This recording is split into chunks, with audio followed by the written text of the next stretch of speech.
X CM হাতে সংবিধান নিয়ে হাঁটছে, বলছেন পশ্চিমবঙ্গে গণতন্ত্র বিপন্ন। আমাকে কি একটা ছবি পাঠিয়েছিল, এত দুরাবস্থা আমি জানতাম না। এত দুরাবস্থা, এক ঝুড়ি লোক, 150টা লোক আসেনি। আপনারা তো সাংবাদিকরা গেছেন 200 জন মতো, আপনার 200টা সাংবাদিক না থাকলে তো আর করুণ অবস্থা। তারপরে রাজ্যসভা লোকসভা মিলিয়ে এতগুলো এমপি শুনলাম, 3টে এমপি গেছে, 6 জন এমএলএ গেছে। ও দলটার অবস্থা ফলতার মতো হয়ে গেছে।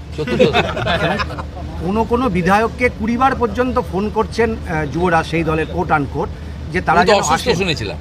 ফোনে করেছেন এরকম অসুস্থ হলে ফোন করা যায় নাকি? স্যালাইন ট্যালাইন কিছু চলছে। আরে আমি তারকেশ্বর ধামে একবার নয়, রাম মন্দির মাথায় নিয়ে খালি পায়ে হেঁটেছি গোটা তারকেশ্বর।